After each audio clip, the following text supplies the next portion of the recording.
Hello दोस्तों, नमस्कार। आज हम पढ़ने वाले हैं दोस्तों, मध्य प्रदेश से रिलेटेड जो प्रश्न हैं आपके पुराने पेपर में आए हैं उससे रिलेटेड आज पढ़ने वाले हैं। तो ये पार्ट 1 है साथियों, जो टॉपिक वाइज ऑब्जेक्टिव के रूप में आपको मिलेगा। इसी के साथ साथ आपको कई सारी जानकारी भी मिलेगी। तो दोस्तों, अगर आपने अभी तक MCC क्लासेस ब्यावरा को सब्सक्राइब नहीं किया है तो इस चैनल को सब्सक्राइब कर लीजिए, और वीडियो अच्छा लगे दोस्तों तो इसे शेयर करना ना भूलें। तो आइए दोस्तों, स्टार्ट करते हैं। सबसे पहले बात करते हैं साथियों, ये आपसे निवेदन है, आप आगे बढ़ते हैं अब, कि भौगोलिक दृष्टि से मध्य प्रदेश क्षेत्रफल में कौन से स्थान पर है। यानी मध्य प्रदेश का क्षेत्रफल की दृष्टि से कौन सा स्थान है, तो क्षेत्रफल के हिसाब से मध्य प्रदेश दूसरे नंबर पर आता है। अब बात की जाए पहले नंबर पे कौन है, तो पहले नंबर पे आपका राजस्थान है साथियों, ठीक है, और दूसरे नंबर पे मध्य प्रदेश। अगला प्रश्न आता है, मध्य प्रदेश के पूर्वी तथा पश्चिमी भाग में लगभग कितने मिनट का अंतर है। तो दोस्तों, ये वीडियो देखने से पहले आप पहली बात तो मध्य प्रदेश का नक्शा निकाल लें या भारत का निकाल लें, उसमें मध्य प्रदेश मिल जाएगा। तो दोस्तों, बात करते हैं, मानना कि ये मध्य प्रदेश है अपना। इसमें बोला गया है मध्य प्रदेश के पूर्वी और पश्चिमी भाग में, यानी कि ये पूरा पूर्वी भाग हो गया और ये भाग हो गया पश्चिमी। 4 दिशाएं रहती है अपनी, पूरब, पश्चिम, उत्तर और दक्षिण। तो ये पूर्वी और पश्चिमी भाग में लगभग कितने मिनट का अंतर है, मिनट पूछा है, तो ये है 34 मिनट का अंतर है साथियों, याद रखिएगा, ठीक है। आगे बात करते हैं, अरावली पर्वत श्रृंखला मध्य प्रदेश के किस क्षेत्र में फैली हुई है। तो अरावली पर्वत श्रृंखला मध्य प्रदेश के मालवा पठार में फैली हुई है, ठीक है, मालवा पठार में। अब एक चीज़ मैं बता दूं दोस्तों आपको, कि एक प्रश्न ये भी बनता है कि नर्मदा नदी के आसपास कौन सा पर्वत, कौन कौन सी पर्वत श्रृंखला है। तो ऊपर आपकी अरावली है और नीचे कौन सी है, सतपुड़ा, बीच में बहती है अपनी नर्मदा नदी, ठीक है, ये याद रखिएगा। तो मालवा के पठार में आ गया आपका अरावली पर्वत श्रृंखला, ठीक है। आगे बात करते हैं, आर्य समूह की चट्टानें मध्य प्रदेश में किस रूप में पाई जाती है। आर्य समूह की बात की है, तो आर्य समूह की जो चट्टानें हैं वो गोंडवाना शेल समूह के रूप में प्राप्त होती है, ठीक है, याद रखा। अगला प्रश्न बनता है, वर्तमान मध्य प्रदेश की भौगोलिक स्थिति कैसी है। तो भौगोलिक स्थिति के बारे में बात करते हैं। अब नक्शे की वापस से जरूरत पड़नी है, तो मैं आपको ऐसे ही बता देता हूँ, थोड़ा सा एक कलर चेंज कर देते हैं इसका। कि बात आती है कि ये अपनी पृथ्वी है, ठीक। अब पृथ्वी में बात करते हैं कि अपन ऊपर से नीचे या नीचे से ऊपर जाए, ये तो आपकी 0 डिग्री है जो कर्क रेखा है, ऊपर है 23.5 डिग्री पे आपकी कर्क रेखा है ना, ये कर्क रेखा हो गई, ठीक। 23.5 डिग्री नीचे है, वापस से यहाँ पे आपकी मकर रेखा है और बीच में आपकी विषुवत रेखा है, ठीक है, 0 डिग्री पे। तो जैसे इसके ऊपर जाते हैं अपन, कर्क रेखा आ जाती है। तो यहाँ से देखना 21 डिग्री 6 मिनट उत्तरी अक्षांश की बात करें, यानी 0 डिग्री ये लिखा है, इससे जैसे ही थोड़ा सा भी ऊपर अपन गए तो ये उत्तरी अक्षांश हो गया अपना, और इसके जस्ट नीचे आए 0 डिग्री के नीचे इधर यहाँ पे आए तो क्या हो जाएगा, वो दक्षिणी अक्षांश। तो इससे बात समझना आप, तो होता क्या है कि ये तो हो गए 0 डिग्री, इससे ऊपर गए तो उत्तरी अक्षांश, इसलिए उत्तरी अक्षांश लिखा है। अपना भारत देश यहाँ पे स्थित है, वो भारत में मध्य प्रदेश। तो ये 21 डिग्री 6 मिनट उत्तरी अक्षांश से लेके 26 डिग्री 30 मिनट उत्तरी अक्षांश तक है, यानी कि नीचे से स्टार्ट है आपका 21, ठीक है, ये 23.5 डिग्री आप जान ही रहे हो इसको, तो 21 और 26 के मध्य में, ठीक है, और कर्क रेखा मध्य प्रदेश के बीचों बीच से गुजरती है, ठीक साथियों। एक बार वो बता देता हूँ मैं, ये 0 डिग्री यहाँ पे अपना, इससे ऊपर गए तो उत्तरी अक्षांश से, इससे नीचे गए तो दक्षिणी अक्षांश, और मध्य प्रदेश आपका ये लिखा है यहीं पे आपका मध्य प्रदेश मान लिया जाए। तो ये उत्तरी अक्षांश 21 डिग्री 6 मिनट से लेके 26 डिग्री 30 मिनट तक है। इसी टाइप से अपन देखेंगे कि ये आपकी पृथ्वी है, और यहाँ से ये जो जाती है लाइन, इससे इधर जाते हैं तो आपका पूर्वी देशांतर है, ठीक है, ये आपका पूर्वी देशांतर, इधर गए तो पश्चिमी देशांतर है ना, ग्रीनविच मीन टाइम से जो रेखा ली गई है 0 डिग्री से, इसके इधर आए अपन तो 74 डिग्री 9 मिनट पूर्वी देशांतर से लेके 82 डिग्री 48 मिनट पूर्वी देशांतर मध्य प्रदेश की वर्तमान स्थिति है। तो आप साफ साफ इसे याद कर सकते हैं कैसे, 21, 26 और 74, 82 के हिसाब से, ठीक है। आगे की बात करते हैं, राज्य के विस्तार के संबंध में कथन क्या है। तो जब मध्य प्रदेश का राज्य है वो कैसा क्या है देखते हैं, कि ये माना अपन ने वापस से मध्य प्रदेश थोड़ा गोल मान लिया अपन ने, ठीक है, लगभग, कि पूरब से पश्चिम का विस्तार, ठीक है। तो ये पूरब दिशा होती है अपनी और ये होती है पश्चिमी। तो पूरब से पश्चिमी यानी कि यहाँ से लेके यहाँ तक की जो लंबाई है मध्य प्रदेश की वो 870 किलोमीटर है, ठीक है।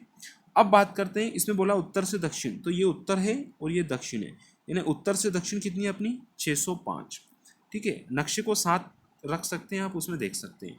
तो पूरब से पश्चिम हो गई 870, उत्तर से दक्षिण 605 किलोमीटर, ठीक है।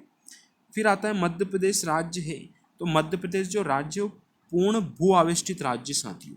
और पूर्ण भू आवेष्टित राज्य क्या होता है, जैसे कि मध्य प्रदेश बीचों बीच है, ना तो इस राज्य से कोई देश की सीमा लग रही है, यानी विदेश नहीं लग रहा, टच नहीं है, और ना ही इससे समुद्री एरिया टच है, ना ही इससे क्या है समुद्र टच है। तो वो कौन सा हो जाएगा, भू आवेष्टित राज्य। ऐसे भू आवेष्टित राज्य टोटल भारत में 5 राज्य साथियों, ठीक है, ये याद रखिएगा।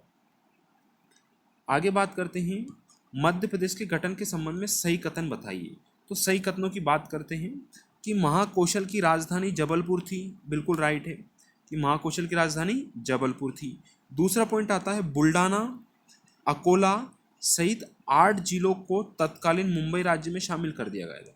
बुल्डोना, अकोला और उससे रिलेटेड और भी 8 जिले हैं, उनको कहाँ पहुँचा दिया गया था, मुंबई, यानी कि वर्तमान महाराष्ट्र में चले गए ये, ठीक है। और तत्कालीन यानी उस जमाने में 1956 में संपूर्ण विंध्य प्रदेश को मध्य प्रदेश में मिला दिया गया था। विंध्य प्रदेश यानी कि रीवा वाला जो क्षेत्र है उसके बारे में बात करी। फिर आता है मंदसौर जिले की भानपुर तहसील। मंदसौर जिले की भानपुर तहसील का सुनील टप्पा को राजस्थान के कोटा जिले में शामिल किया गया था। ये 3 पॉइंट याद रखना मेन रूप से आप, ठीक है। एक पॉइंट ये हो गया, दूसरा, तीसरा और ये 4 पॉइंट आपको याद रखना है, ठीक है, चारों ही सही है। भौतिक बनावट की दृष्टि से वर्तमान मध्य प्रदेश को कितने भागों में बांटा गया है। तो मध्य प्रदेश को 7 भागों में बांटा गया है साथियों, ठीक है। जैसे बुंदेलखंड, बघेलखंड है, नर्मदा घाटी है, सतपुड़ा है ना, इस टाइप से इसको बांटा गया है। आपको याद रखना टोटल 7 भागों में बांटा गया है। फिर एक किस पठार का निर्माण ज्वालामुखी उद्गार से हुआ है, यानी कि ज्वालामुखी उद्गार यानी ज्वालामुखी वोल्केनो फटा था तो उससे मालवा पठार का निर्माण हुआ है, और मालवा पठार में ही काली मिट्टी पाई जाती है साथियों, ठीक है, जो कपास की खेती के लिए बहुत ही महत्वपूर्ण है।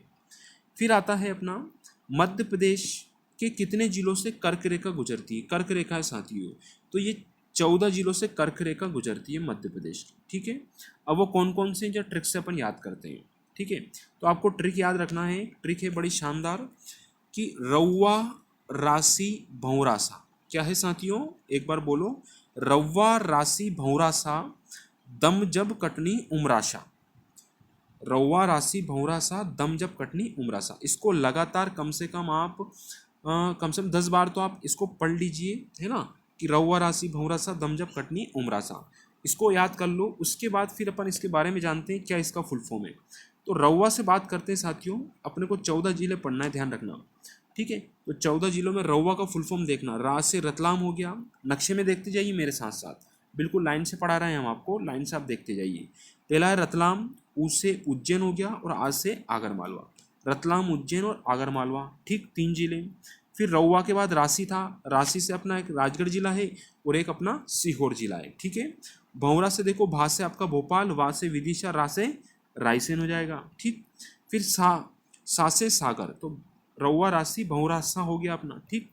अब आगे बढ़ते, दम जब कटनी, दम यानी कि दमो हो जाएगा, दम दमो, दम दमो, जब से जबलपुर हो जाएगा, कटनी का कटनी ऑलरेडी दिया हुआ है अपने को, और उमरा से उमरिया हो जाएगा, ठीक है। तो और सा बच रहा अपना शाह से शेडोल हो जाएगा। तो ये 14 जिलों से कर्क रेखा गुजरती है। तो एक बार और पढ़ लेते हैं अपन कि क्या है, रौवा राशि भौरासा दम जब कटनी उमरासा। ये ट्रिक बहुत ही शानदार ट्रिक है, आप इसको याद रखिएगा दोस्तों, ठीक है। पहले ये यहाँ पे आगर मालवा जो लिखा है, इससे पहले यहाँ पे ये शाजापुर जिले से अलग हो गया है, ठीक है। अब शाजापुर जिले से अलग हो गया, इसलिए कर्क रेखा आगर मालवा जिले से गुजरती है, ठीक है। आगे बढ़ते हैं दोस्तों, मध्य प्रदेश में स्थित सिगार चोटी की ऊंचाई कितनी है। तो ये 881 मीटर ऊंची है सिगार की चोटी, ठीक है। अच्छा, आप कमेंट में ये बताइए सिगार चोटी जो है वो किस पठार का हिस्सा है, किस पठार की सबसे ऊंची चोटी है, ठीक है। फिर आता है मध्य प्रदेश में जाना पाव पहाड़ी की ऊंचाई कितने मीटर है। तो ये है 854 मीटर दोस्तों। कितनी है? 854 मीटर।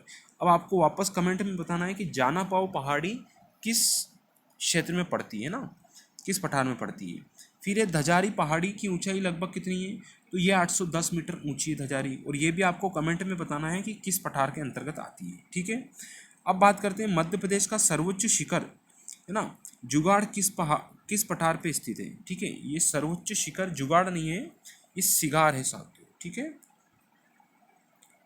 ये थोड़ा गड़बड़ है, सिगार ये आपका धूपगढ़ है साथियों ना, इसको सही कर लीजिएगा। धूपगढ़ जो मध्य प्रदेश की सबसे ऊंची चोटी है और 1350 मीटर के आसपास इसकी हाइट है लगभग, सबसे ऊंची। तो ये सतपुड़ा पठार के अंतर्गत आती है दोस्तों। ठीक, फिर बात करी जाए कि धूपगढ़ चोटी की ऊंचाई कितनी है। चलो हो गया, ये 1350 मीटर इसकी ऊंचाई है। फिर है धूपगढ़ किस पहाड़ी पर स्थित है। तो धूपगढ़ है जो महादेव पहाड़ी पर स्थित है दोस्तों। किस पहाड़ी पर? महादेव पहाड़ी पर। दोस्तों टोटल आपके 30 क्वेश्चन करवाए जाएंगे इस वीडियो में। ठीक है, तो थोड़ा सब्र रखिएगा और इसको अच्छे से समझते जाइए। ये बहुत ही इंपॉर्टेंट प्रश्न हैं जो पुराने एग्जाम में व्यापम में आपके पूछे गए थे। ठीक है, और कई बार प्रश्न रिपीट भी होते हैं, तो आप इनको अच्छे से पढ़ लीजिए और इनको आप चाहे तो नोट्स बना के लिख भी सकते हैं। ठीक है, फिर है मध्य प्रदेश के किस पठार में चौपायों की सर्वाधिक संख्या है। तो बघेलखंड में चौपायों की सर्वाधिक संख्या है। ठीक है, बघेलखंड में। फिर है मध्य प्रदेश के किस पठार में चौपायों की संख्या सर्वाधिक है। तो ये बघेलखंड के पठार में स्थित है। ठीक है, अभी वापस रिपीट हो गया। फिर है सिद्ध बाबा पहाड़ी किस पठार के अंतर्गत स्थित है। तो ये बुंदेलखंड पठार में स्थित है दोस्तों। सिद्ध बाबा कहाँ है? बुंदेल में। फिर है मध्य प्रदेश में गोंडवाना यानी यूपी चट्टाने, गोंडवाना युग की चट्टाने, ये युग की चट्टाने निम्न में से किस क्षेत्र में मिलती है। तो सतपुड़ा क्षेत्र में मिलती है। तो गोंडवाना युग की चट्टाने सतपुड़ा क्षेत्र में मिलेगी। फिर है मध्य प्रदेश का नामकरण किसने किया। तो मध्य प्रदेश का नामकरण किया पंडित जवाहरलाल नेहरू ने, जो भारत देश के प्रथम प्रधानमंत्री थे। ठीक है, आगे की बात करते हैं। अच्छा दोस्तों, एक और कमेंट में आंसर दीजिएगा कि मध्य प्रदेश में जो सर्वाधिक प्रधानमंत्री दिए हैं वो किस राज्य ने दिए हैं, है ना। सबसे ज़्यादा प्रधानमंत्री किस राज्य से बने हैं ना, जहाँ का उनका क्षेत्र था चुनावी। तो मध्य प्रदेश में उत्तरी सीमा का निर्धारण कौन सी नदी करती है। तो उत्तरी सीमा का निर्धारण चंबल नदी करती है साथियों। ठीक है, ये ऑप्शन के अकॉर्डिंग है आपको। ठीक, फिर आता है मध्य प्रदेश भूवैज्ञानिक दृष्टि से किसका भाग है। तो यह है गोंडवाना लैंड का हिस्सा है साथियों। ठीक है, भूवैज्ञानिक दृष्टि से।